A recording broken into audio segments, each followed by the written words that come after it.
de la previa?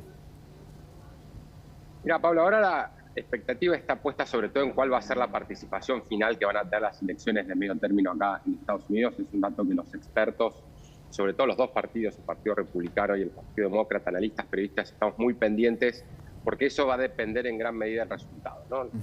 Hay que ver si efectivamente va a haber una ola roja, como anticipan algunos pronósticos o algunas encuestas, o si los demócratas van a poder salvar la ropa, por decirlo de alguna manera, reteniendo el control del Senado. En estas elecciones legislativas está en juego el equilibrio del poder, está en juego en el Congreso, se definen las 435 bancas de la Cámara de Representantes y un tercio del Senado, además de las gobernaciones en 36 estados del país. Todo indica, y sobre todo el contexto lo marca, ¿no? Históricamente, porque el partido gobernante suele ir mal en las elecciones de medio término, pero también porque este año en particular la economía está de capa caída y además la popularidad del presidente Joe Biden, que suele ser un indicativo de cómo va a ir las elecciones de medio término, también está en niveles mucho más bajos, o un poco más bajos al menos, de sus antecesores.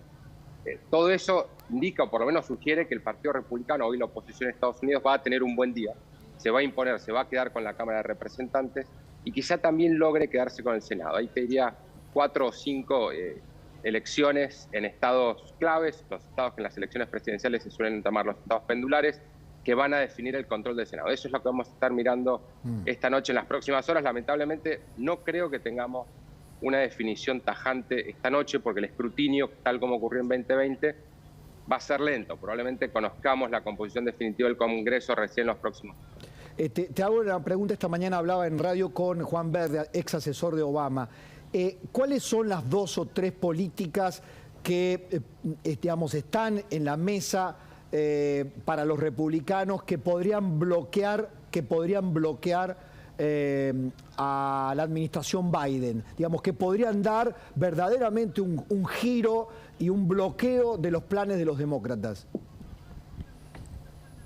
Hoy la agenda legislativa de la administración demócrata del gobierno de Joe Biden se termina. Con los republicanos en el control de la Cámara de Representantes, tal como se espera que va a ocurrir una vez que se terminen y se cuenten todos los votos de las elecciones legislativas, no va a haber ninguna iniciativa del Partido Demócrata que pueda salir del Congreso. Probablemente los republicanos intenten imponer un ajuste fiscal mucho más severo que el que ya hizo el presidente Joe Biden para reforzar la lucha contra la inflación, y también van a poner la lupa sobre el gobierno de Biden con una supervisión y con investigaciones muy ásperas, de una manera similar a como hicieron los demócratas después de su victoria en las legislativas de 2018. Recordemos que después de esas elecciones legislativas el presidente Donald Trump terminó enfrentando 2 juicios políticos. Ahora en Estados Unidos no se descarta que eventualmente Biden también pueda terminar enfrentando un juicio político en el Congreso de Estados Unidos. Va a ser lo que aquí llaman un pato rengo, si efectivamente se da ese escenario. Un presidente al que le van a quedar 2 años de mandato va a poder gobernar por decreto, va a tener el control de la política exterior, de las Fuerzas Armadas, pero no va a poder avanzar ningún tipo de reforma de fondo o de plan propio en el Congreso. Si pierde el Senado todavía es peor, porque va a perder también la posibilidad de designar jueces, incluidos jueces en la Corte Suprema, también la posibilidad de avanzar, por ejemplo, pliego de embajadores. Ahí sí sería una situación muchísimo más comprometida para Biden, que incluso pondría mucha más presión para que dé un paso al costado de cara a 2024. Y la última, agradeciéndote tu tiempo, Rafa, el apoyo de Estados Unidos a Europa y a Ucrania, tan decidido en la política demócrata de Biden, ¿corre riesgo si ganan contundentemente los republicanos?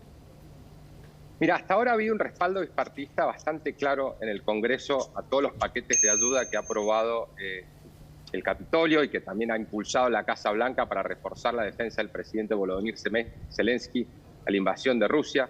El presidente ruso Vladimir Putin no tiene amigos en Washington, tanto en el Partido Demócrata como en el Partido Republicano, pero como parte de la agenda opositora es posible que sea más difícil para la Casa Blanca sacarle fondos al Congreso para reforzar la defensa de Ucrania. Es un escenario que no se puede descartar porque Estados Unidos es un país que está muy polarizado, está muy crispado, la conversación política está muy ácida y apenas se termine esta campaña va a empezar la siguiente campaña, la pelea por la Casa Blanca para 2024, con lo cual toda esta discusión, toda esta puja de poder también puede llegar a contaminar este rincón tan específico, tan concreto y tan importante hoy, vital, te diría, para la política exterior de Estados Unidos y de Occidente en general. Rafael, un placer y un lujo tenerte. Muchísimas gracias. Un abrazo. Suerte, cuídense. Rafael Matus Ruiz, el corresponsal del diario La Nación en Estados Unidos, en Washington, y también obviamente aquí de La Nación Más. Me conecto con Diego, que también está en otro sector de Washington allí. Diego, te veía y me recordaba con nostalgia cuando me tocó cubrir varias elecciones o en Nueva York o en Washington para Cadena 3 cuando trabajaba allí en radio, y esa pintura que marcabas muy elocuentemente de gente ahí en las afueras de las escuelas, promocionando su favoritismo por alguno de los candidatos, sin ningún tipo de problema, gente yendo a votar y yendo a trabajar. O sea, un día normal en Estados Unidos, ¿no? Pablo, gustazo acompañarte, un saludo para todo el equipo, por supuesto, pero sí, un día normal de elecciones en Estados Unidos. Hasta el momento no hay información sobre incidentes, pero sí hay información sobre impugnaciones. Hay varios gobernadores, dos, Nevada y Florida, que están empezando desde ya a cuestionar distintas instancias del proceso electoral. Recordemos que este duro cuestionamiento del proceso electoral viene de la mano, está asociado, hay fuerte correlación entre los sectores más de derecha del Partido Republicano, muchos asociados con Donald Trump, que están duramente cuestionando todo. En el caso de Ron DeSantis, gobernador de Florida, está impugnando la presencia de veedores federales en algunos distritos de Florida, del estado que él comanda, al tiempo que, por supuesto, ya hay mucho en redes sociales, en distintas expresiones de la gente, llevando adelante nuevas teorías sobre posibles fraudes. Recordemos un dato de contexto fundamental para tener, Pablo, es que hasta el momento en ninguna instancia judicial con evidencia real se ha probado un caso de fraude electoral realmente significativo. Delitos menores electorales sí, pero fraude, como lo denuncian algunos comentaristas y políticos que lo hacen en extremo, te diría que no es así. Así que te diría, en Washington, en todas las zonas que hemos recorrido, barrios latinos, en este momento, por supuesto, las inmediaciones de la Casa Blanca, como es obvio detrás de mí, tranquilidad, normalidad y un día más de trabajo, porque los estadounidenses tuvieron semanas para votar.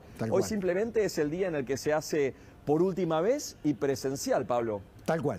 Excelente cobertura desde allí con sensación de presencia de La Nación Más. Un abrazo grande, Diego, te seguimos observando y escuchando.